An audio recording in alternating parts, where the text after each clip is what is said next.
You'd think, wouldn't you, that the purpose of introducing this is because the Indigenous people are not voiceless, but you're effectively saying through all of your work that obviously the Indigenous people have many voices, and they have a council of peaks, which seems to be there to coordinate all these voices. So there seems to be no difficulty in the Indigenous people getting their views through to the government or the parliament of the day.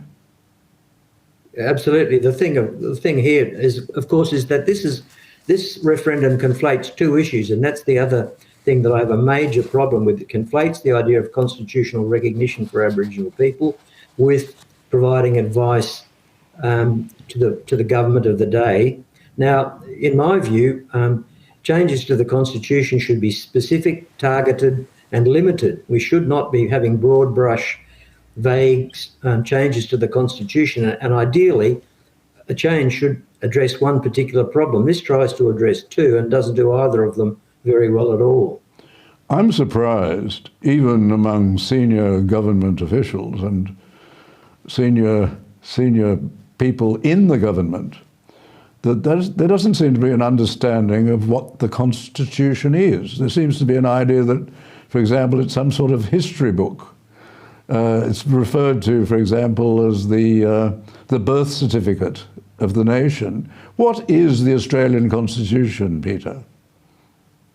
I'm glad you asked me that question, David, because that's one of the things I particularly wanted to address in the book, this misunderstanding of what the Constitution is, and most people haven't read it. I still ask people in my circle of friends and acquaintances, have you read the Constitution? And most of them say they haven't read it. Now, and that would apply generally. And you hear about, and this idea that it's the birth certificate of the nation is just a nonsense. The Constitution is two things. The first thing is it's a power sharing agreement between the Commonwealth and the states. And the second thing is that it's an operating manual for our parliament. And as such, it's a legal contract. And as a legal contract, it's not an appropriate vehicle for feel-good rhetoric, which can be misinterpreted. And it's a very prosaic document. It makes no statements about our history, as you say, or our values or our aspirations.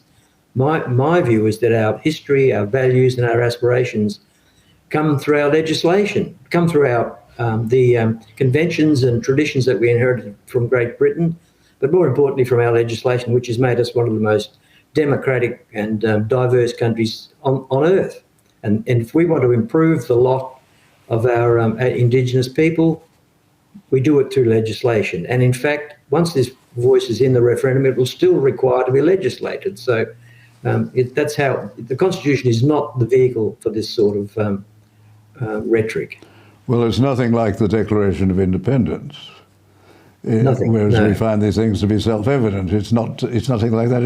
Even the American Constitution itself is nothing like that. It's a down-to-earth working document. Yes. And ours is the only stirring part of the Constitution is the first part of the preamble, which is technically not part of the Constitution, it's part of the Constitution Act, which says, whereas the people of the several colonies, humbly relying on the blessings of Almighty God, have agreed to unite in an indissoluble federal commonwealth under the Crown and under the Constitution. That's the only part that people will feel lifted by. The rest of it is a very down-to-earth document which goes into detail in a number of chapters about the organs of the government and the Parliament of the Commonwealth.